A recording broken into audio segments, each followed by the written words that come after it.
is Jack Brennan. I'm an alcoholic. Hi, y'all. Save your Confederate money. The South will rise again. I see the Kentucky Colonel over there. The other night when we had that opening meeting, there was a Lieutenant Stevens here, police department, and I want to report that he's a very religious man. I met him later walking through the back, and he was praying. He was saying, "Oh Lord, please don't let them get drunk."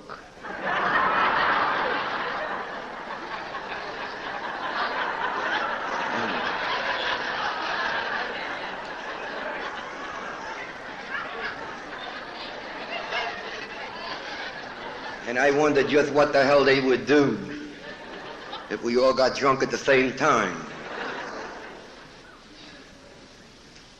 It's always customary to start with a little story so that you don't think that I'm a real square.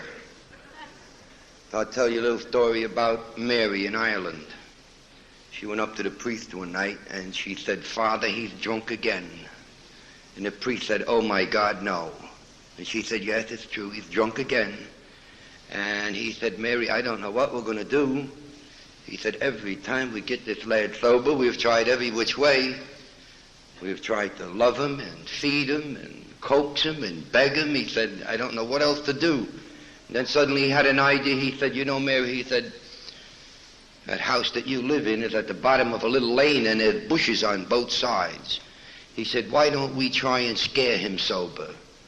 He said, "Tonight when he comes home, why don't you be in the bushes and you have a big sheet over your head and you jump out in front of him and scare him. Wave your arms about and tell him you're the devil. Maybe that'll do it." So here's this poor soul. She didn't belong to Al-Anon, of course. She's out there in the bushes at midnight. And she's got a big white sheet over her. And she's waiting for himself to come home. And here he comes down the lane. And he's hitting both sides and he's singing. And she waits till she's about 10 or 15 feet in front of him, and she jumps out and she waves her arm. She says, I'm the devil, I'm the devil." And he says, "Oh, let me shake your hand, I married your sister."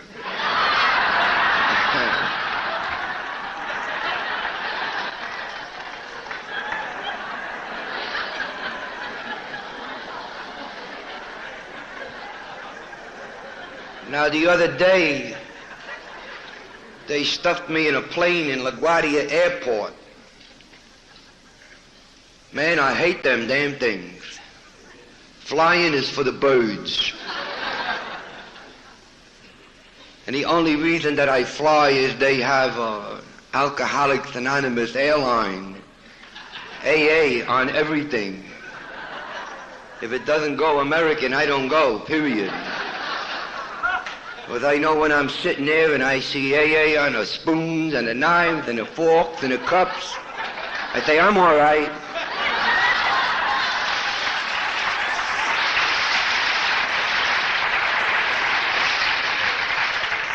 You see, I'm very out of place at these functions. I don't feel good at all. I'm a very quiet individual. I like to sit home with my dog. He thinks he's a cat. He got hit with a car. You ever see that big slob climbing into my lap, you'd scream. But you see, I have had much of this previously, being away from home. And I have a little home now, and I like to be in it. But it's different. Because when I have a call to go to an AA meeting, I go. I don't care where it is. And it's quite difficult. Because when I get on a plane, I have to hold my breath. And this is a long way back to LaGuardia. It's a damn fine thing that they stopped at Chicago and Phoenix. I never would have made it out here. But you see, I am a grateful alcoholic. And I come to these meetings because my friend upstairs tells me to come. And I come because I'm alive. And I've been given back my life, and I've been given back so much in this world that I must come. So I stand here today and tell you that I'm Jack Brennan, I'm an alcoholic. And it doesn't make a little bit of difference what my name is. The fact is that I'm an alcoholic and I'm here because I suffer from a very serious and fatal disease. I suffer from the disease of alcoholism. Very misunderstood and very effective. And yet, there are on the outside so many, many millions of alcoholics who still don't know that this is the proper way to live. I brought down some pieces of paper here, reprinted from a Philadelphia newspaper. Not supposed to be reprinted, of course, but so far I've reprinted 450,000 of them. Because I'm convinced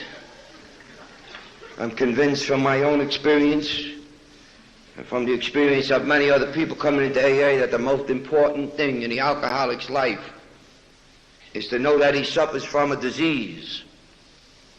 Because the alcoholic is an individual who roams through the world with 2 feet firmly planted in midair.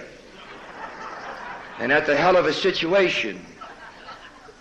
And he hears on one side that he's a moral degenerate. And he hears on the other side that he's a very weak-willed person. And he hears from his wife that he's a very unloving husband. And his children hate him. So he's a very confused individual. And there's nothing much going on the outside that will relieve him of his confusion. It's not until he comes here to Alcoholics Anonymous that they tell him that he suffers from a disease and that he's a sick person. So it's always my hope and my prayer that there will be one individual here today who will benefit by something that I say. And I know that there will be one because my friend upstairs wouldn't send me here if there were not someone here that needed me. So that one individual, you best listen good, because I hate flying.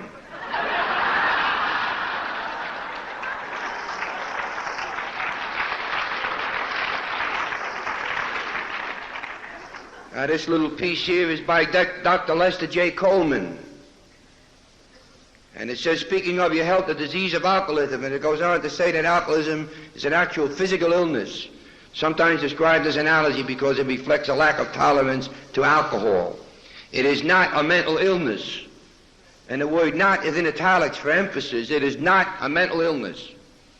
Bouts of excessive drinking commonly produce personality changes in the alcoholic which are too often mistaken as mental illness.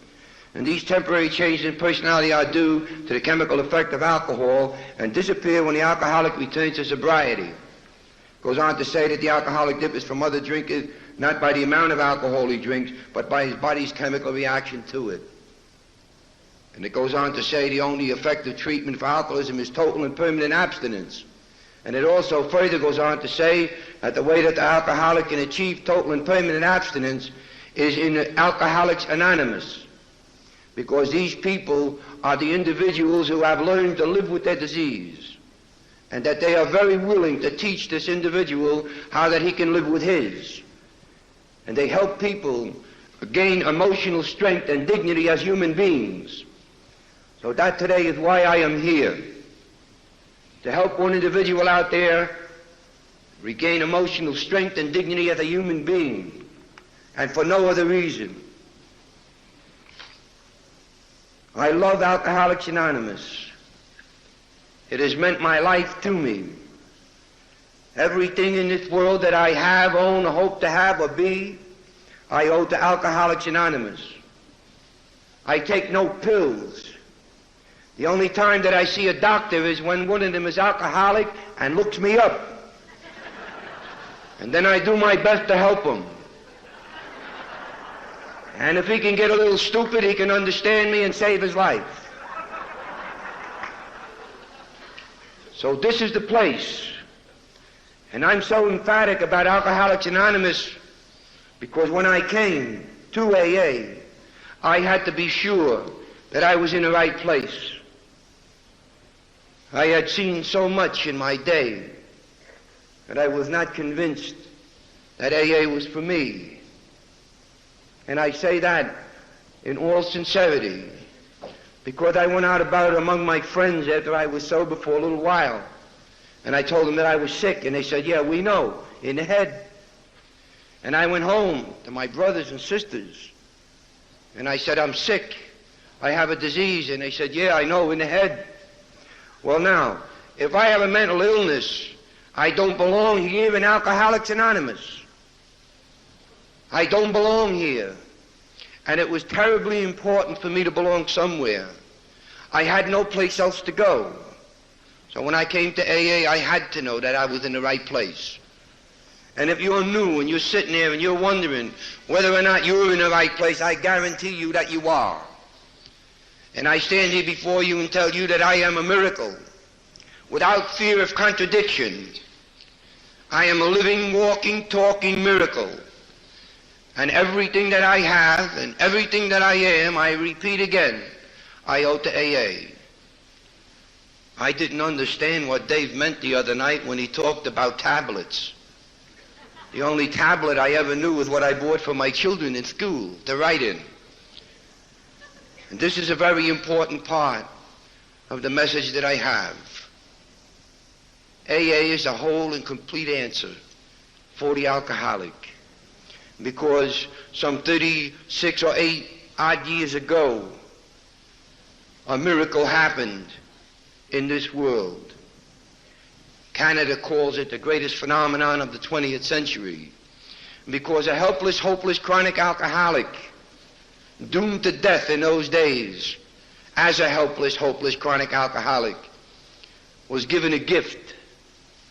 He was unemployable.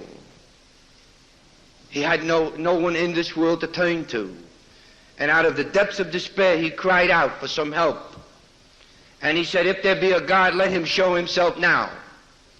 And not tomorrow, and not next week, now. Now is when I need you. If you dare, speak up. And the higher power did speak up that day to Bill Wilson. And he gave him Alcoholics Anonymous. He told him to go down below and look in the bed at the wreck they had brought in the previous night, and that if he would go down there and take care of this individual and not leave that particular day, that when that individual got well as he was, then the two of them would leave together and keep each other sober. Not keep themselves sober, but keep each other sober. And this was a humble beginning of Alcoholics Anonymous, because they left there that week later together, helping each other. Unable to help themselves, but able to help the other individual, and by helping the other individual, return the help to them, and they maintain their own sobriety. I'm here today. What happened 38 years ago to a very pitiful, helpless, hopeless, chronic alcoholic. He had his spiritual experience, and he was given a gift from a higher power to help all alcoholics that are suffering from the disease that we suffer from. Now, I was born just like everybody else. I had a mother and I had a father. And I don't know about what you've heard about, but I knew both of them quite well. They were both nice people, and I think for about 6 months they enjoyed me. But about age 6 months, things became rapidly different with me. Because you see, I suffer from a very real disease. And it manifested itself in me, not the disease of alcoholism, but the predisposition toward it. When I was old enough to remember back, I was born an alcoholic. But as you will hear, that you can't be an alcoholic until you take alcohol into the system. So I was born with all the manifestations of the disease of alcoholism. And I would like to talk just a little bit about the disease of alcoholism. As a good doctor here tells us, a very real physical disease, chemical in nature. It bankrupts us in 3 departments in our lives. The one chemical, physical disease that we suffer from robs us of our spiritual life. It robs us of our physical health, and it enables us to do things that normally the alcoholic would not be able to do. So then we have the one physical disease manifesting itself in 3 areas: mental, physical, and spiritual. I don't have to tell you about the physical disease of alcoholism. You see the watery eyes, the shaking hands, the puking, the retching, physical manifestation of the disease of alcoholism. I don't have to tell you either about the mental manifestation of the disease that we suffer from, wherein an individual will be able to take a paycheck and money that belongs home and shoes on his kid's feet and spend it over a bar and not even know that he did it. It enables us to do things that we don't ever think we are capable of doing. And then I come to the spiritual manifestation of the disease of alcoholism. Spirituality to me is simply, a spiritual person is simply an individual who is wanted and needed and loved in this world. Has nothing whatsoever to do with religion. A spiritual person is wanted and needed and loved. And you can see how very readily the alcoholic becomes unwanted, unneeded, and unloved. So there we have the one disease affecting us in 3 areas of our lives. And this happened to me at a very early age. I was an alcoholic when I was born, but it took a drink to put the word alcoholism into my life. The doctors tell us now that the predisposition toward alcoholism can be found in children. Well, I was one of those children, because I was born with ungrounded and unfounded fear. I never knew what was going to happen, and I was terrified of everything that did. I lived in fear. When it was time for me to go to school, I couldn't. I could go to school and I would throw up my breakfast on the way because I was afraid, and I couldn't tell you what I was afraid of. And when I spoke to my mother about my fears, my mother, God rest her, would say, "Jack, be like your brother, you'll be all right." And I tried to be like my brother for many years. And my brother was a kind of a kid that always hung his pants up. He went to church when it wasn't even Sunday. And when he died, he was 37 years on one job. My average was about 37 jobs a year. So for me to be like my brother was a terrible, horrible failure for me. And I tried to be like the kid up the street. I couldn't be that either. I couldn't be anybody. I was a round block in a square hole. And as time went on and I got a little older and a little larger and a little bigger, my fears developed even more. Now, my father was an alcoholic. And when he came home drunk, I was terrified. I was terrified. I was absolutely stark, raving terrified. And I was one of 9 children, and none of the other kids felt as I did. And I often wonder how they could sleep with my father drunk. My father wasn't a terribly bad man. He was an alcoholic. He drank, made a lot of noise. He broke up the house once in a while. He would threaten my mother, but he was just a plain old run-of-the-mill alcoholic. He worked hard when he worked, and he'd get drunk, he'd take 2 drinks, he'd tell the boss what to do with the job. He was quite a normal alcoholic, and I hated him. You see, in the beginning, I tried to convince my father that if he would stop drinking, everything would be all right. He would promise me he would. So he would stop drinking for a little while. Then he would come home drunk, and he would shatter me again. Now, one of 9 children, and I was the only one, and I couldn't understand. How could everybody be so quiet and peaceful and eat and go to school, get good marks, when my mother was living in terror? And my mother had no money to pay the rent, and there was very little on the table to eat. And I never had a new pair of shoes. And when I went to school, I didn't have a dime for a notebook. And I was so terribly ashamed. And I don't know what I was ashamed of. I wasn't drinking, my father was. But I was ashamed nevertheless. I thought that everybody on the block and everybody in the school knew the kind of degradation that we lived when my father drank. And it distorted me terribly. It distorted me in such an extent that when I was age 12, I couldn't sit in the kitchen with in the living room or the dining room with my family. I had learned to hate each and every one of them because they were so different from me, and I couldn't be like them. And I couldn't talk to nobody about the fear I had because they would laugh at me. And I couldn't tell them what a horror it was for me to go to school and sit there and be asked stupid questions. And even if I knew the answer, I couldn't answer, because if I answered, someone might laugh at me, and I was terribly ashamed to be laughed at.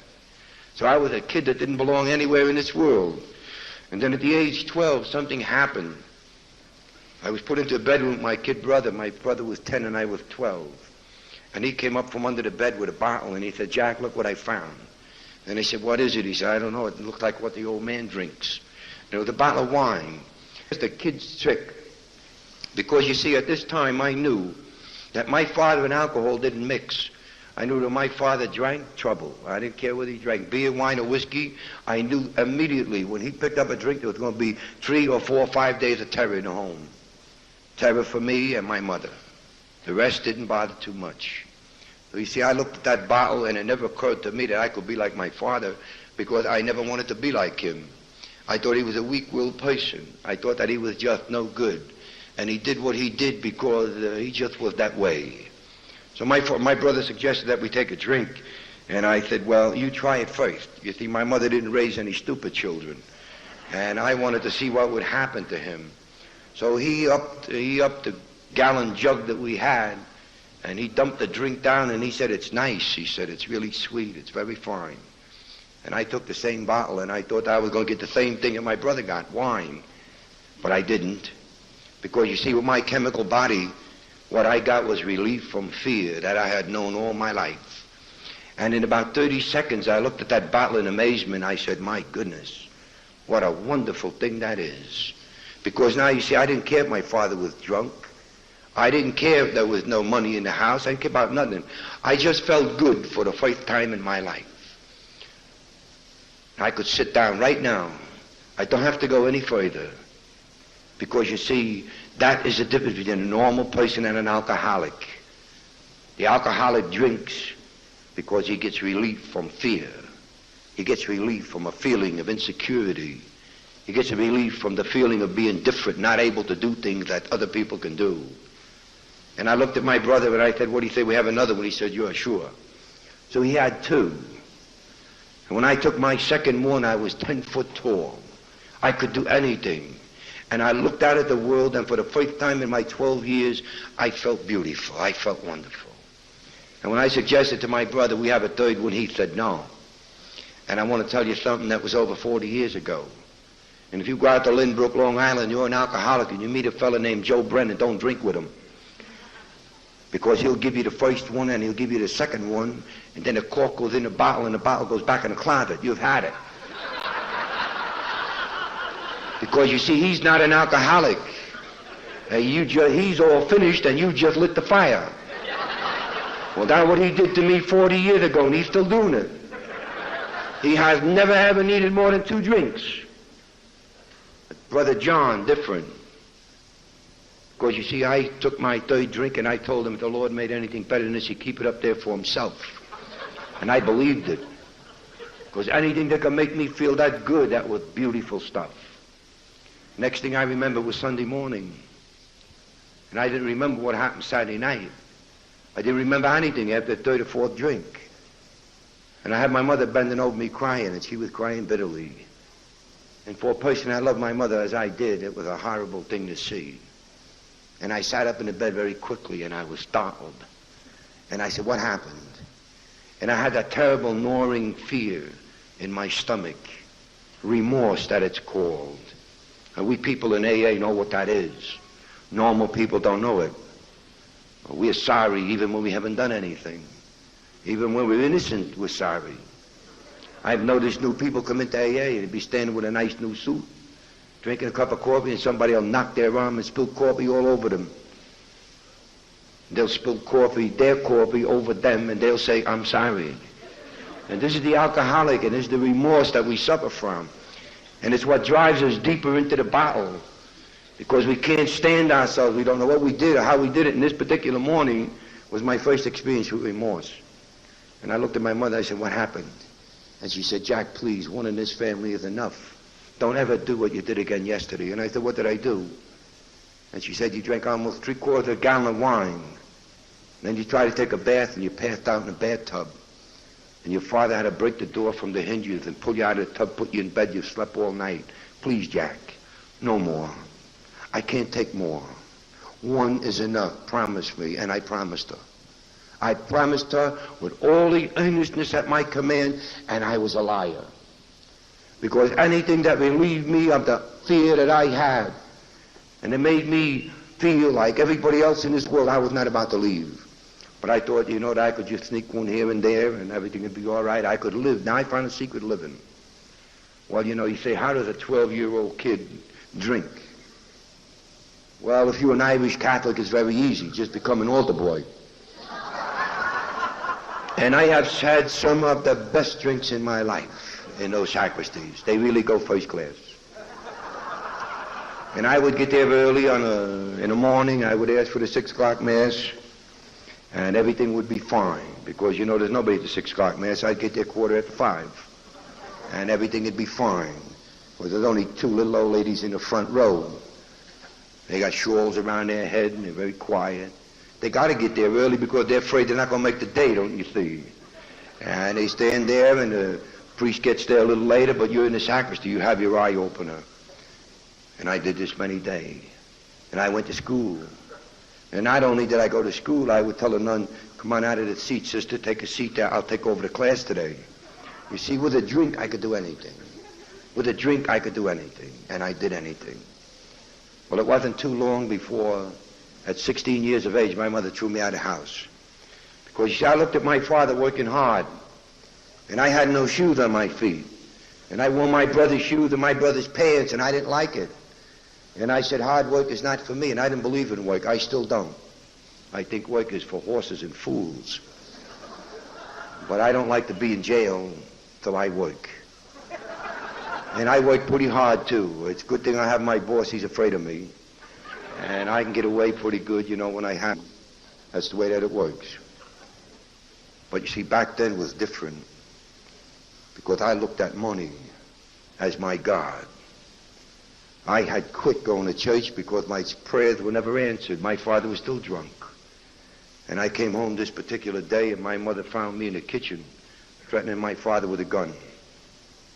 I had a roll of stolen money on the table. I had a bottle of whiskey. And I was daring him to touch either. I'd blow the top right over his head. Well, my mother looked at me and she said, I don't know where you came from. I don't understand how we ever had anyone like you. And your father may not be the best, but he's not like you. He's not vicious. You're nasty. She said, you have hurt everyone that you have ever come in contact with from the moment that you were born. And she said, take your gun and your stinking money, your stinking stolen money, and get out of our lives and leave us alone. So I left home. I left home and I was a madman because everything that I ever had was built into that woman, that mother that I had. I thought that she was a saint on earth, and I loved her very dearly. And for her to throw me out of the house at 16, I just couldn't understand it, and I would say, why? That bum doesn't work, and here I come home with money, she won't even take it. You see, alcohol had already started its progression on me, because my progression was down. And I would say here now that alcoholism is a long, slow train ride. And it starts there and it goes to there.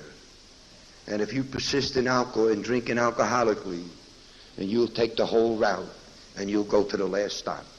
There is no reason for it now that Alcoholics Anonymous is here. But the alcoholic can go to any station that he wants and get off just any way he wants and still be an alcoholic. Because you see, I never thought that the things that happened to me in this world would ever happen to me. I thought that I was a pretty nice fella. And the only thing I did in the beginning was steal. And I stole little bits here, little bits there, and then I graduated, and then I started to run around with a mob in New York. And I was a wheelman for a mob for many years. And you see, I stole an awful lot of money in my time at the point of a gun, and I hurt a lot of people. I've been shot, and I've shot people, and I've driven cars at 110 miles an hour up and down the coast of Jersey and Philadelphia, Massachusetts, you name it, I've done it. And I want to tell you something. I'm not a bit proud of what I've done. Because every time that I woke up, no matter where that it was, I would sit on the end of my bed and I would put my faith in my hands, and I would be 12 years old and I'd be scared. I couldn't do the things that I did without alcohol. I couldn't. So you see how important it was for me to know when I came to AA that I was really sick physically, and that there was hope for me somewhere in this world. Because you see, of all the people that I've hurt, I still have to live with the memories that I have. And I tell you, there's a lot of them. And I've broken people across the bridge of the nose with a gun, and I can see the blood coming out of their eyes yet. Thank God for AA. Because it enables me to come into AA, it enabled me to come into AA, put the steps in my life, and to actually change my life and turn over completely. But by the time I got to AA, I had been down to the end of the road. And I'm pressed for time here today, and I just can't go into too much detail, but I must tell you what happened. Because you see, along the way, I even lost my job as a wheelman. My nickname was Crazy Jack the Umbriago. And any of you that ever see The Godfather was a lot of my friends. That's the way I lived. And you see, it was a big blow to me to lose my first job over alcoholism. Because you see, I used to get up in the morning, I'd be 12 years old and scared, and I would smell my gun, count my money, and I would say, my God, what did I do now? And I had to reach out very quickly for another drink to bury me again. And the minute I took that drink to relieve me of the fears that I had and the feeling of being 12 years old and scared, then I was capable of doing the same thing again that night. And I was a never-ending rat race. And I would try to put the pieces together because I never remembered too good. Well, you know, when you're running with a bunch like I ran, and you come down to wherever you happen to be, a best hotel or a hideout in New York somewhere, and you start asking stupid questions like, how did it go last night? And they would look at me and they say, don't you know you drove the car? And little by little it became apparent why they called me Umbriago. Because you see, I didn't remember. And one day they called me in, they said, Jack, you're a good wheelman. You're best in New York, Jersey, Connecticut, anywhere. You're a wonderful wheelman. But we think maybe you have a little problem. And maybe someday, you know, instead of taking us home, you might take us to a police station. Then what? So I lost my first job on account of alcoholism. And now I went out on my own. And I operated up and down the East Coast of New York, and I got arrested many, many times. I've been arrested over 125 times. And I've been charged with everything in the book except murder. And I'm going to tell you something, I shot a little here and I shot a little there too. And I'm not proud of this, but you see what my problem was? That I always took me with me. If I could have left me home, I would have been all right. But I stuck up some places that were just, you shouldn't stick up. That was it, period. And I used to go in and think it was daytime and it was nighttime, and I think it was nighttime, it was daytime. And I had a hell of a time, and I never remembered what I did. And you know what a feeling it is, stand up before a judge and try and catch what the man is reading, the charges, because you don't know. And when you wake up and you see the bars around, you don't know whether you're in a hospital or in a jail. Horrible feeling. I don't recommend it. And I would like you to remember, too, that each time this happened to me, I was back to being that 12-year-old scared kid. And I used to sit in my cell and I used to promise myself never again. I have to do something different. I can't go on like this. I was not born to be this way. But I went on.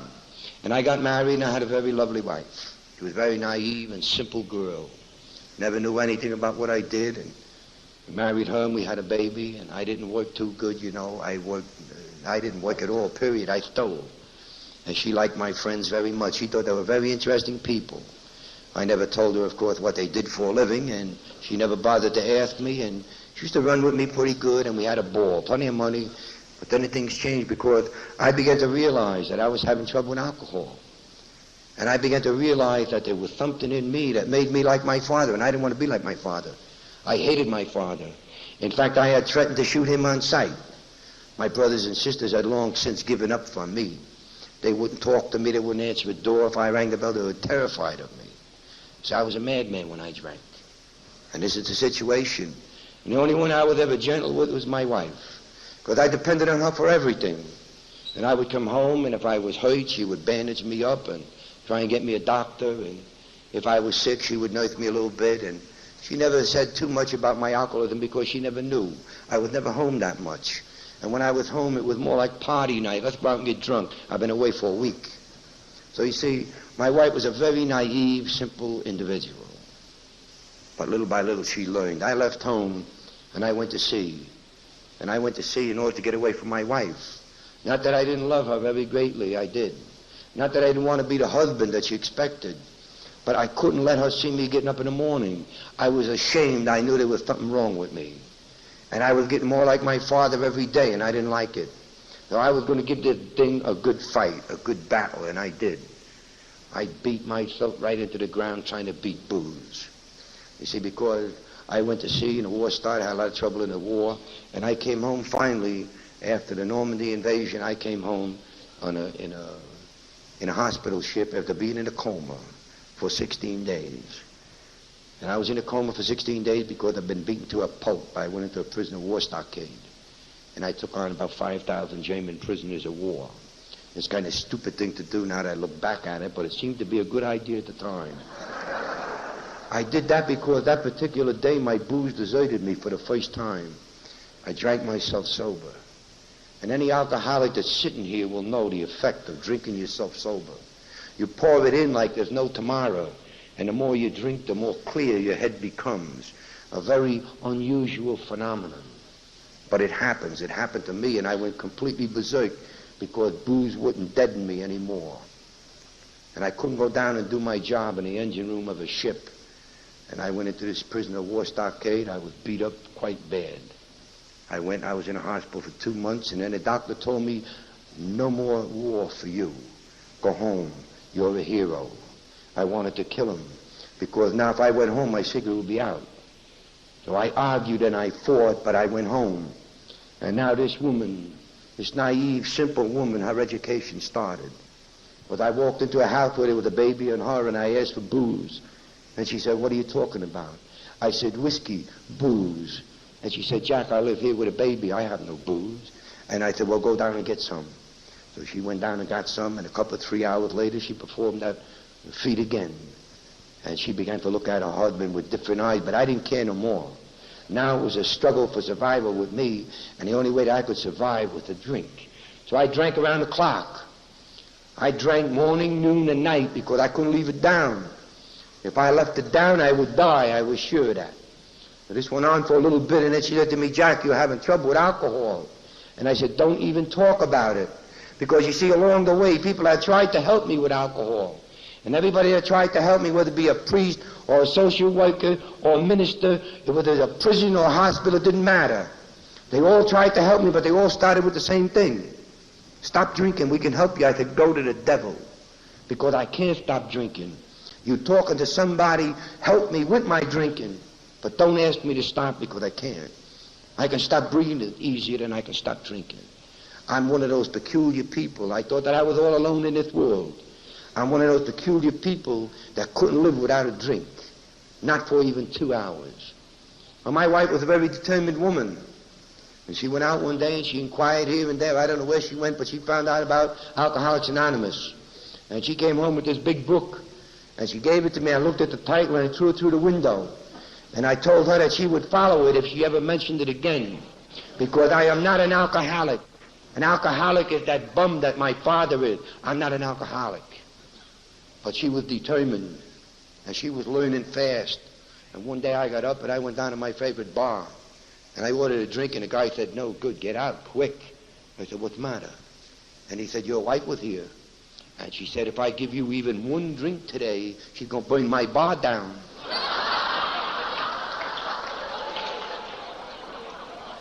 And I said, she must have been, something's wrong. I went to a delicatessen, a little man in there threw me out. I couldn't get a drink nowhere in a radius of 10 miles. So I went back home loaded for bear, and I said, what did you do? She said, I fixed you, didn't I? I said, yeah, you fixed me all right, but I'm going to fix you. She said, now wait just a minute. You want a drink? I said, yeah, I want a drink. I got to have a drink. And she said, well, you get on the subway with me. You know what it is to get on the subway when you're an alcoholic?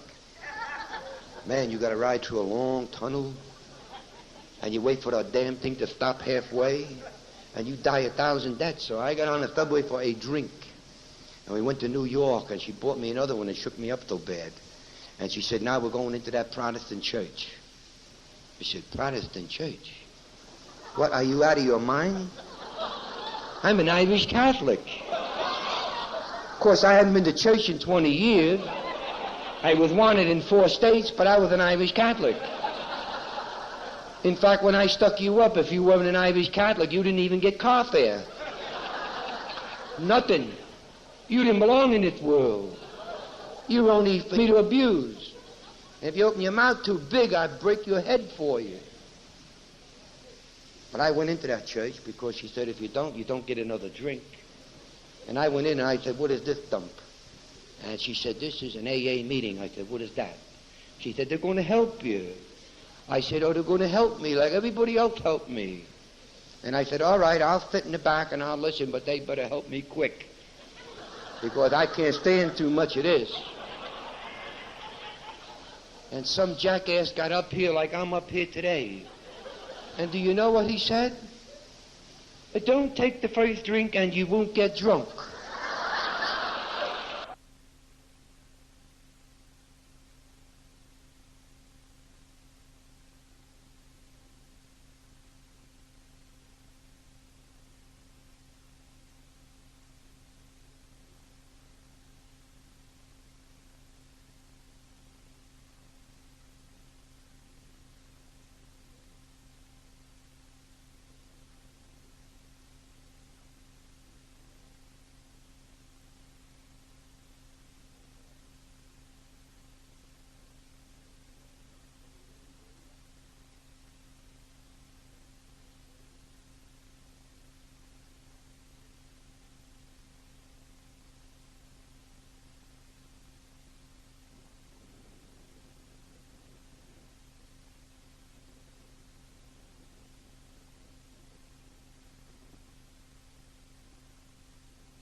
And I said, he's out of his mind. How can you get drunk if you don't drink? I'm not an idiot. I understand that. What do I have to come from Brooklyn to New York to hear that for? And I threatened him from the back of the room, and I got out just before the cops arrived. And I told her when I get out, if you ever pull out on me again, I'll bury you. And she said, you're helpless. You're hopeless. I'm trying to help you. You won't even listen. I said, get away from me. Don't bother me. Leave me alone, because now the lines were drawn, don't you see? Now I was a battle for survival. They were going to take my booze away from me, like hell they were. There was nobody in this world big enough to do that. Nobody. I would drink if God stood in front of me and told me not to. I had to. So I drank. I came home one night after 3 or 4 days, a week, and there was 2 cops sitting in my apartment. And if there's any cops here today, forget it. We're all friends today. I will admit there was a time that I didn't like you too well, but that has long since passed. I'm an honorary policeman in 5 states. I can't even get locked up anymore. But then was different. I was full of hate, and I saw these 2 cops in my apartment. I said, what are you doing here? Get the hell out. And they said, no, we're here because your wife called us. She needs protection from you. And I said, not for me. I don't do anything to hurt my wife or my family. And he said, take a look at her throat, buddy. I looked at her throat and it was marked. And I said, that was not me. I wasn't even here. He said, yes, you were. You're a maniac. You had her hanging out a 6-story window last night. And I said, no, not me. I denied it because, you see, now I was sober. And sober, I wouldn't hurt you. But the mental manifestation of the disease after one drink, I'm capable of anything. Capable of anything. So I invited these 2 gendarmes to leave, and they refused. So I threw them. They frown on that in Brooklyn, too. I threw them down the stairs, and they went out and they get reinforcements, and then they threw me down the stairs. And then they liked it pretty good, so they took me back up and did it again. And then they took me down into the back alley, and they beat me to a bloody pulp. And then he took me and put me into a straitjacket and put me into Kings County Hospital. Because, you see, they couldn't keep me on the floor. And they had to do what they did. And I have no animosity toward them because it was either me or them. But I will tell you something. And when you wake up in a hospital in a straitjacket, it's not nice. Because the first thing that you know is that you don't belong there. And you look about you and you say, my God, what am I doing? And then you look about and you can taste the blood in your mouth. And you can feel the stitches in your head, and you can feel your ribs caved in. And you have your arms strapped tightly across your chest, and you're strapped to a bed. And you can't go to the bathroom, you can't get a drink of water, you can't do anything. And you pray just that you won't die. Because your heart is pounding out of that straitjacket right out of your mouth. And you're so full of fear that it's pitiful. And you promise God and your mother and your father that that's the last time. But you go home after a respectable time. And you sit in a corner because now you're 12 years old again and you're scared. And you can't operate without alcohol, so you sit in a corner and you vegetate. And your brother comes and says, come on, I'll buy you a job downtown. You're all right now. And you can't explain to him how you can't get out the house. You can't walk across the street. There's nothing you can do. You just sit. And your sister comes and she says, my husband is working 2 jobs to support your family. Why don't you go out and get a job? And again, you have to sit like Dinny the Dunce, and you can't explain to nobody. You can't move. And if the phone rings, you go through the ceiling. And if the kids cry or holler, you get upset because you can't stand it, your nerves. And all the time you think, what's wrong with me? And how can I live this way? And you can't, you know it. So the end comes and you say, please give me $1. Give me $1, for God's sake, give me $1. I have to get 1 drink. And if I get just 1 drink, I'll be able to get a job. I'll get on the start. I'll do something, but I can't sit here no more. I'm going out of my mind. So your wife gives you $1, and you go down the corner. You take 1 drink, just 1. You don't want no trouble. You had enough trouble. But you take one drink, it's like somebody turned the key up here in your head. And all your good intentions go out the window, and then you start looking for the cop that beat on you last week. And you find them, because they all got the same face. It don't make no difference. And you bash him. And he takes you in the alley, he bashes you. When he gets tired, he gets them help. And again, please, stay down. Don't get up no more, because they're going to have to kill you after they'll kill me. Because I'm going to get you. And again, you wind up in the same straitjacket in the same hospital. And you're getting asked the same stupid question. You're giving the same stupid answers. And you repeat the thing over and over and over. They tell you in AA it's a rat race, you best believe it. Because that was the thing I lived in, a rat race. I didn't want what I was getting, but I was getting it. And I would wake up in the hospital, I'd be so quiet. I'd be so gentle because I knew I didn't belong there. I was 12 years old and scared. Then they sent me home again. I repeated this 12 different times. 12 times. I'm blind in one eye and I don't hear out of one ear. My equilibrium is badly affected. And if you put your hand on top of my head, you could feel stitches like it was a piece of cardboard. And I've had almost every bone in my body broken. I've had my teeth kicked up into the roof of my mouth. I have my jaws broken 2 at a time.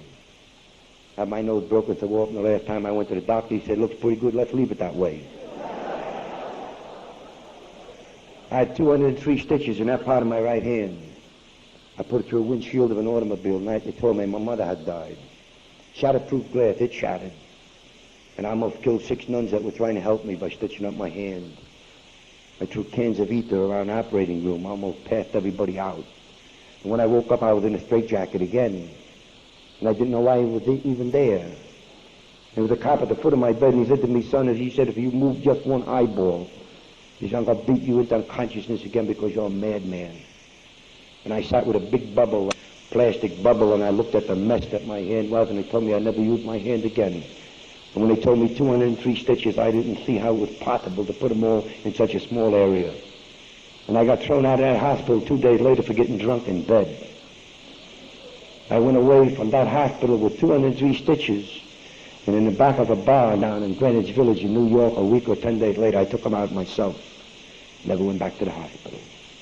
Maniac. But you see, now my time was drawing to a close because when I came out of hospital for 12th time, there were 2 detectives waiting for me. And they took me down and they said I couldn't get a drink that particular day, that the judge wanted to see me sober.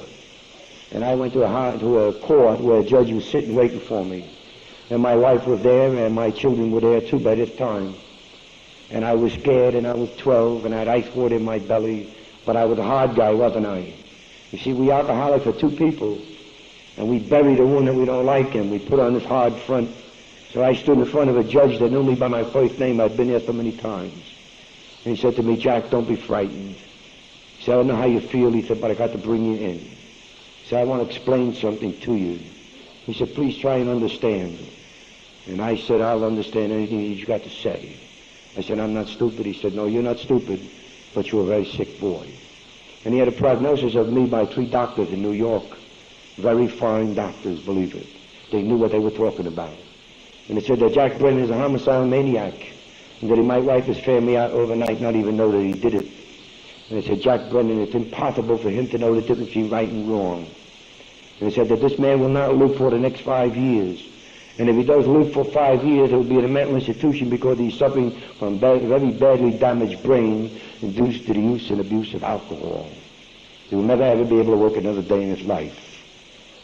And it was signed by these 3 doctors, and I denied it all. See, because now I was sober, and I was scared, but I wouldn't hurt you. But you see, my story proves that when I drank, I would kill you. And the doctors knew this, and they were right. And I didn't know what year it was. I didn't know who was the mayor. I didn't even know who was the president. And I used to blame it all on booze. I didn't know my telephone number, my home address. And the alcohol had taken its toll on me. And I turned to my wife and I said, what are you going to do? And she said, ask the man, he'll tell you. And my wife was no more a naive, simple girl. Because you see, the judge told me, he said, your wife has requested that you be removed from the home for the protection of her family. And I looked at her and I said, is that what you want? She said, you bet your life. You bet your life. She said, Jack, I have 2 kids, and I'm going to give them a chance to live. And she used almost the same identical words that my mother used. And she said, you've done nothing but hurt everybody you come in contact with, and we're going to take no more from you. And she said, I will tell you something, the kids have been awarded to me. And she said, they're mine now, and I'm going to raise them, they're going to live right.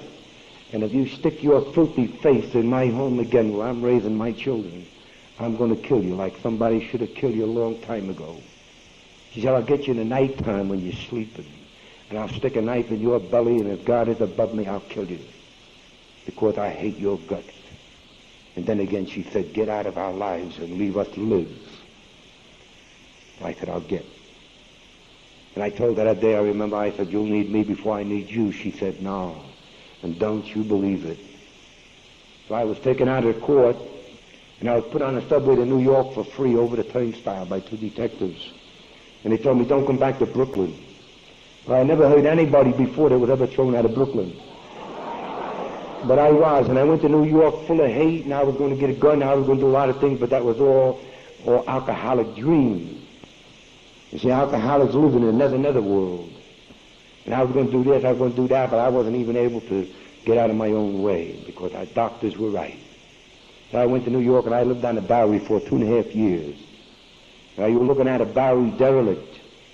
And I want to tell you something, I was just as filthy and dirty as any Bowery derelict ever was, and I had body life, and I had hair down the back of my neck, and I got hit with cabs, and I fell down cellar stairs, and I was full of blood and puke and vermin, and I didn't even feel a thing. There was only one thing I was obsessed with, and that was hate. And every time that I woke up, I would see myself or smell myself before I could see myself. And it used to come back to me, a tremendous ball of hate. And you see, I would hate God, and I would curse God every time that I opened my eyes for allowing me, the kid that used to sit next to my mother to protect her from a maniac of a husband, alcoholic. And you let this happen to me. And my wife, after as good as I was to her, what she did to me, and threw me out of my home. Everybody was wrong except me, and my brothers, they wouldn't help me. And my sisters, they could die too. I hated everybody. And I would take a morning drink, and I would walk a few steps and fall down again. And I slept in the snow, in the rain, in the cold. It didn't bother me one bit because I was obsessed with hate. I have scars all over my head where I fell down, and I didn't even bother to go to a hospital or anything. It just dried up and went away. That was it. Yeah, I was dying. I was on my last legs. My train had come to the end of the station. And even then, I was willing to die for something that I believed. I didn't believe that I could live without alcohol. You see, one day I went into a bar to take my morning drink, into a filthy bathroom in the Bowery bar. And I took a drink of wine that I had in a bottle. It was 15 cents for a pint. And I had about a half a bottle. And I slept with it like it was a baby. And I guarded it all night because I needed it the next morning. And I took my morning drink and I threw it up. And I threw half my stomach with it. And I had hemorrhages in the stomach. And I was so weak I fell down and hooked my chin on a toilet bowl. And I said, my God, what now? And I watched myself literally running down a toilet bowl. And I looked at the bottle in my hand and I said, read this. Because I couldn't blame nothing else no more. And I threw it over my shoulder and I said, I don't want to live no more. Why do I fight? So I resigned myself to die, don't you see? But my friend upstairs, he's a very funny fella. And he watches we alcoholics good, you had best believe it. He watches us well. And there's so many that are called and so few that are chosen. I feel so very close to my friend upstairs. Because I think I see through AA how that he operates. You see, when a cry, as Bill Wilson did, uttered a cry in despair for help, it gets immediate attention. Because a person, a human being who is in the depths of despair is denying the existence of God, and that can't happen. Well, the man upstairs gets very busy when a cry of despair is uttered. Well, you see, I lay there and my cry of despair came too. Because I didn't die immediately, and I remember the haze that I was in and the fog that I was in. But pictures of that AA meeting came back to me while I was laying there. I know there had to be, with my mental condition and my sick body, it had to be only one person that could do that. It had to be the higher power. And suddenly I was above that meeting that I had been at so many years before. And I saw all those people walking about and drinking coffee and smiling, all clean. And I said to me, oh, Jack, you had it, you blew it, you muffed it. You had the answer and you blew. You're a damn fool. And I remember with my mind how clear that it was. And I remember how I wanted so much to be a part of that picture. And I said, my God, why didn't I listen? Why didn't I listen? And you know something? I said, if only it weren't too late. And that was my cry of despair. My friend upstairs very alert. And he heard my cry. And I crawled out of that bedroom some 7 or 8 hours later on my hands and knees. And I begged somebody to call AA for me, and they did. I don't know who it was to this minute, but I remember somebody saying in my ear, sit down and don't wander away, because I did call them and they're coming. And I had to sit there and forcibly keep myself seated. Because, see, the alcoholic, he sits here, but his mind is there, and he don't know where his body's going. He's involved with what he's thinking. And I had to be very careful that I was not following a will-o'-the-wisp that the alcoholic does in the condition I was in. And I had to keep there. They're coming, they're coming, they're coming. Then I had to reassure myself that, yeah, I did hear it. It wasn't some noise. It wasn't some dream. They're coming. And I tried to wipe some of the blood off myself, and I tried to look like a human being. How could you? Hair down here, no shoes, no socks, no underwear, a pair of filthy pants and a filthy shirt. That's all that I own in this world. And AA came. Now I was bragged about being an Irish Catholic. And I thought the guy coming would be at least named Murphy or Callahan or something. But my sponsor came through the door with his wife, and the first thing he said to me was, my God. And the second thing he said, well, that's all right. He said, my name is Sam Cohn, and I'm here to help you.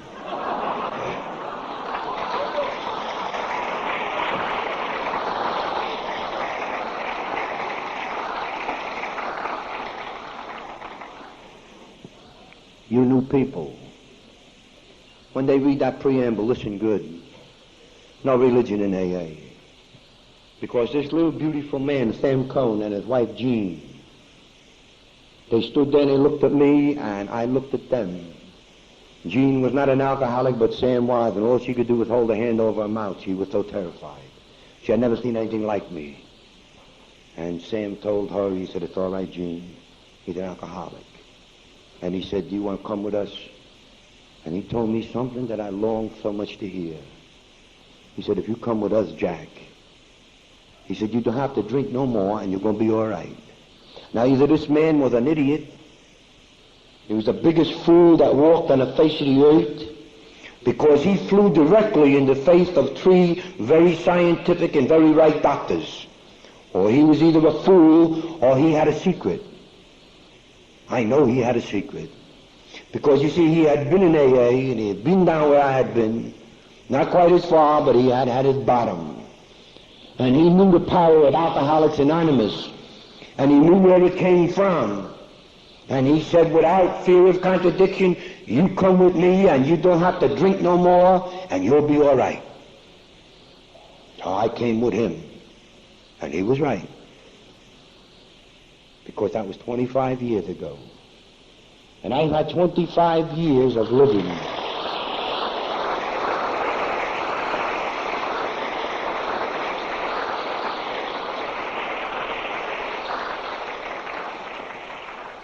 I have had 25 years of a second life.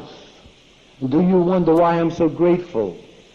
Do you wonder why I get stuffed in those damn planes and come here to tell you about it? I must. Because what Sam Cohn did for me, I must do for you. Someone sitting out there today. Because I have to earn my life. I just can't sit back and say, well, now I got it, you get it. I can't do that. Because my gratitude would strangle me if I did it. Just like my hate used to strangle me, now my gratitude would do the same. So I went with Sam, excuse me, and I went with his little wife, Jean. And I went to AA, and from the first moment that I arrived, I found what I was looking for in the bottom of a bottle for so many years, understanding. Nobody ever said to me, get that bum out of here, he stinks too bad. Nobody ever said anything unkind to me. Everybody said welcome. They said, come in. This is the place for you. And they would give me a cup of coffee. I was sitting in the back of the room, and they would turn their back because I couldn't pick up a cup of coffee. And I had to bend over and lap it up like a dog, and nobody wanted to watch me and embarrass me. Oh, I got understanding. I got understanding beyond human understanding, believe it. I had friends that they just looked at me and they said, Jack, for God's sake, please keep coming. We need you. And I couldn't understand them. You see, all my life I had been told to be like somebody else, and these people said, no. And don't be like somebody else. Jack, be you. And then we can help you. Because if we know you, we have the answer here for any problem that you have. So for the first time in my life, I could be myself. And when I heard, I told everybody I heard. And when I didn't understand what was said, I said, I don't understand. And they were very patient and kind, and they told me over and over again the same thing. And then one day they said to me, Jack, we love you. And I said, why would you love me? I don't understand. And he said, well, Jack, we love you because you're an alcoholic. Now I ask you in all sincerity, has anybody before AA ever loved you because you were an alcoholic? No. No. The most loving wife will tolerate you, and your parents will love you in spite of your being an alcoholic, but nobody ever loved me before I came to AA because I was an alcoholic. So I learned to live. And I was taught by a little Jewish man so much that I loved him just before he died. I loved him like my father. He could do no wrong. He knew and I didn't. You see, because I had a little room and they let me wash dishes, and one day they told me that I was growing spiritually. They said, how do you figure that? Well, you will understand when I told you what spirituality is, though, that are wanted, needed, and loved. Well, I was wanted, and I was loved, and one day they told me that I was needed. And they said, how do you figure that? And he said, well, Jack, you're very useful. You see, every time that we get a new individual into the group, we sit him next to you, and we tell him to watch you, and that if he keeps drinking, he's going to get like you. So now, sick as I was, my spiritual growth had started, and I was so happy. They even let me wash dishes. And 2 weeks after they let me wash dishes, they went to paper cups because I broke so many. But they never hollered at me. And I lived beautifully. I got a little job. And everything worked out well for me. And I was just as happy as I could be. I had my group, and I couldn't hear much, and I couldn't see much, and I couldn't understand much, but I could feel inside the love that people had for me. So I kept coming. And if I didn't get another nickel or another dime anywhere in this world, I was happy with what I had. But you see, my friend upstairs has different ideas. And I was sober for about 2 years or 3, when one day my wife came to a meeting. And I told her, I said, hey, if you louse this up for me, I'm going to have a lot of trouble with you. This is the only thing that I got. Don't louse it up. I told Sam Cohn, I said, keep an eye on her. She's up to something. And you know, he told me, he says, boy, are you stupid. Boy, are you stupid. I said, yeah, I may be, but I'm not that stupid. And you know, she told me that night, she said, Jack, I don't hate you. I'm so happy that you're sober. And she said, I just have one thing to ask you. She said, you paying money for a room? And she said, I have a couch in the living room. Would you like to come home and sleep on a couch in the living room? And then you could pay me what you're paying for a room, and I could use it for the kids. They're growing up. So I said, sure, I'd do that. So I went home and I slept on a couch in the living room. And I was in heaven. I could watch my kids going to work, school in the morning. I could watch them when they came home. And if there's anything left in the box when I come home from my meeting, I could eat a little bit. I didn't sit with them. I didn't eat with them. But I was home. And I was just so happy. And then, you know, one night she said to me, Jack, isn't that couch getting a little hard? And I said, no.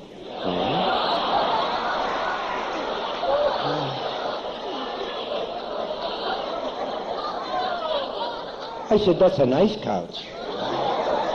You see, I didn't even know that she was making improper advances to me. But she became a little more direct. And I got terrified. And I went up to the Holy Mountains in Graymoor, and I spoke to a monk up there. It took me 3 days. And I said to the monk, I said, hey, my old lady's making a noise like a wife again. He said, that's nice. That's good. Go home. And how the hell did he know? He was a monk.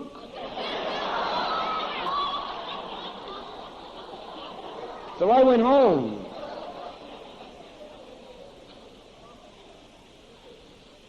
And I'm ashamed, really. I'm not ashamed, but I am ashamed, too.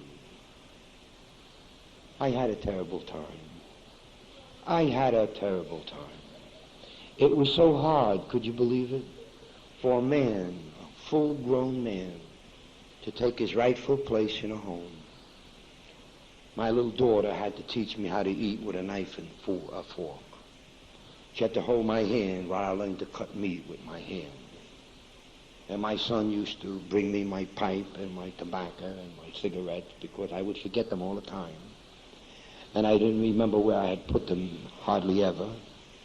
And he would take me to the door and he would say goodbye to me and make sure I knew where I was going.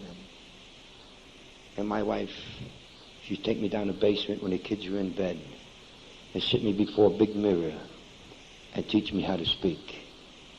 Because my jaws were busted up so bad. I quit spitting all over everybody, and nobody could hardly understand me. These are the things that I'm grateful for. These are the things that my friend upstairs gave me for free. I didn't work for. I was satisfied to live a few years and die sober. I would have been very happy. But you see, it's because the alcoholic asks for so little that he gets so much, because God, the higher power, is so much more magnificent to us than we would be to ourselves. And if we only leave it to him, he's so much more generous than we would ever think of being. He gives us what we don't even ask for. So don't ask for nothing, as they tell you in AA. Turn your life and will over to the care of God as you understand him, and leave the rest to him, a very generous and beautiful man. I went to Sam Cohn one day, and I said, Sam, I have so much. I owe you my life. He said, you owe me nothing. You're stupid Irish. And I said, ooh, it's good thing you're so small, because I would stomp you into the ground. And he said, Jack, when are you going to learn? What I did for you was done for me. And the guy that did it for me had it done for him. And if you take it all the way back, you go to Bill Wilson, and he had the higher power do it for him. So he said, you owe nothing to me or anyone else in AA. You owe it to the man upstairs. So if you want to say thanks to anyone, you thank him. I said, Sam, that's dirty pool. I said, I haven't speak to him. I've cursed him every day before AA. I said, yeah, I'm not on speaking to him. He said, that's your bag. You straighten that out, not me. He loves you very much, Jack, because he sent me out to get you. And he said, now that you're here, what are you going to do? He said, you have to make your peace with the man upstairs, because you owe him everything that you've got. And he said, you're truly grateful. You'll do it. And I said, tell me how that I do it. He said, you talk to him like you talk to me. And then he said, no, wait a minute. You better clean it up a little bit first. So that night I walked home instead of riding the bus. And I spoke to my friend upstairs all the way home. And I told him, hey, friend, I haven't been doing too good up till this point. But I said, I'll tell you what I'm going to do. If you tell me what to do from here on in, I'm going to do it. Because I think you are the best thing that ever happened in my life. And I'm so grateful and I love you so good. I'm going to do the best that I can do in this world. You just tell me and point me in the right direction. That's what he's been doing for 25 years. And you know, some days I say to him, well, all right, I'm going to do it, but I don't think you're right. And I said, if you're wrong, don't come crying to me about it. But I'm going to do it, and you know something, he's always right. Never wrong. Well, I'm going to get finished here pretty sudden. I don't like to talk when I'm not supposed to be. There are just a few more things that I have to say. You see, my wife, beautiful woman, And I picked a guy up one night out of the gutter, but my wife was of a different religion than I was. My children weren't baptized. And I had no ever thoughts of ever being able to change his picture. I had accepted the things I couldn't change. I picked a guy up out of the gutter one night, and I took him home because he had no place to stay, and I threw him in the house, and I told the wife, I said, keep an eye on him, he's all right, won't hurt you, give him plenty of coffee, I'll be back, I got to go to work. So she watched him and gave him coffee, and he sobered up. He turned out to be very religious and very well studied in Catholicism. And while I was out working and she was feeding him coffee, he was teaching her about religion. And one day I came home, my wife said to me, I'm going to be converted and I'm going to join your church. So there was a miracle again, all by herself, never a thing that I did. So she went up to church and she was converted. We were married on the altar of OLPH in Brooklyn. My 2 children backed us up, and right after the wedding they were baptized. My biggest problem had been removed. Now I could go back to church, my wife with me, my children too. And then one day I said to the man upstairs, I said, you know, it's a shame I never raised a kid, and I love kids. And 2 weeks later she said, I'm pregnant. I said, man, you worked quick. So now I had 3 children, not 2.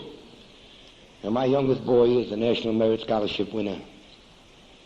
And he goes to Haverford College in Pennsylvania. And he came out in the top 0.5% of this country. And a very beautiful, gentle boy. I thank God for him. My daughter had made me a grandfather. She married a lawyer. I told her she didn't have to marry a lawyer, but she did. I don't even get a ticket anymore. What the hell I need a lawyer for? Well, she married this jackass, and what am I going to tell you? And my oldest son, you see, he was 18. He graduated from school with honors. He won the French medal. Very lovely boy, 6'3", black curly hair. But he's an alcoholic. My father an alcoholic. I'm an alcoholic. My son an alcoholic. And doctors tell us that the disease will appear 4 times to 1 more readily in a family where there's a history than when there isn't. So there's nothing unusual about my son being an alcoholic. The thing that's unusual about my son being an alcoholic is that he had gone the same route that I went. And he started at 18 when he graduated from school and joined the Marine Corps. And it's been my own happy privilege to see him, visit him in a state prison doing a year flat. He stuck up joints. Done a lot of nasty, horrible things, but he's my son. And what should I do, to make excuses for him? No. The only thing I can say is that he's an alcoholic. And that he drinks, he can do things that he's not normally capable of doing. So you see, for 10 years, I've watched my son go down the drain. And I had to take my wife, because she again reiterated what my mother had said. She said to me about 4 or 5, 6 years ago, Jack, why does your friend upstairs inflict 2 on me? 1 is enough. And I don't know. I don't know, Raz. I don't understand why, but why don't you ask him? So she did ask him. And the answer came back loud and clear. I can't tell you when. But if the boy wants AA, it's there. Don't worry about it. Leave it in my hands. So I left it in his hands, and my wife did too, and we raised our other 2 children best we could, and always prayed for the boy. And you know, at Christmas time, this past Christmas, my son called me from Rochester, New York, and he said, Pop, I want to come home for Christmas. He said, I want to bring my wife. I didn't even know he had one. He said, I want to bring my baby. I didn't even know he had that. And I said, Joe, you're not welcome in this house unless you're sober or intend to go to AA. It's the only way that we can tolerate you. We have to live too, and we can't live with you. He said, Pop, I want to go to AA. I've had it. I'm sick and tired of being tired. I said, stay to the post office or go to the telegraph office. I'll send you the money. So I sent him the money. And he came home, my son came home, and he'd come home from college, and everything was fine. And we had a beautiful Christmas. My God, it was the best Christmas we ever had. All the packages were wrapped on time. No last-minute shopping. Everybody was happy. Nobody hollering at each other. The kids didn't fall down the stairs. My wife was delirious with joy. And when they all went home, you know, she said, Jack, your friend upstairs is so right, so good. And she said, I love him more every day, just like you do. I said, I told you, I have only the nicest friends. And she agreed. Well, you see, I was going to Midland, Texas. My son was in AA. I was going to Midland, Texas. My wife was happy.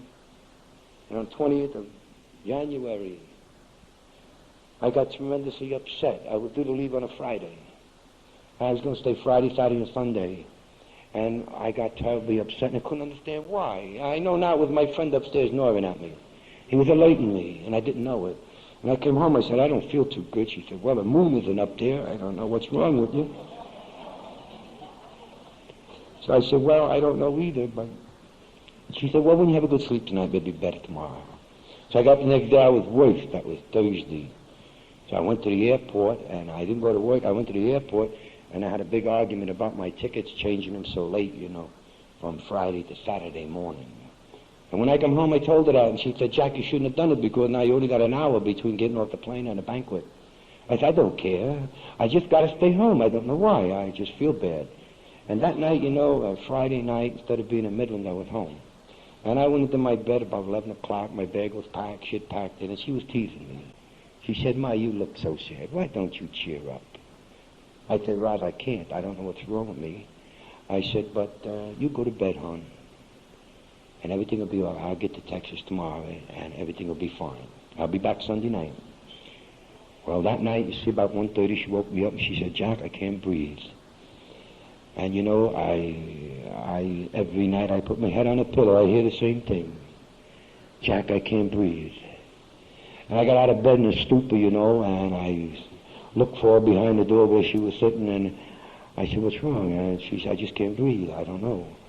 And I helped her breathe, and I took her downstairs, called an ambulance, put her in the ambulance, and I followed the ambulance to the hospital, and she died that morning at 5 o'clock, January 22, 1972.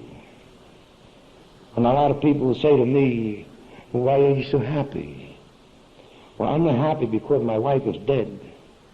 I'm not happy because I'm alone, because I tell you something, they buried her for me when they buried her. And she taught me everything that I know. I would never have been able to help anybody in this world had she not told me. And she taught me so many things. We lived together so good. But I tell you, I am the happiest man in this world. And I went outside that hospital that morning at 5 o'clock, and it was bitter cold, and I had forgotten my coat. And I said to my friend upstairs, I said, I don't know why. I said, but you've been awful, awful good to me. You gave her back to me for 25 whole years. I can't fault you now. And I said, you must need her up there awful bad if you need her more than I do. And I said, I accept the things I can't change. And I do have the courage to change the things that I can. And AA has taught me to have the wisdom to know the difference between the two. So I'm here tonight, and I'm going to tell you again, loud and clear, I love AA because it's a tremendous manifestation of my friend upstairs. It's his way of working among we human beings to do his will.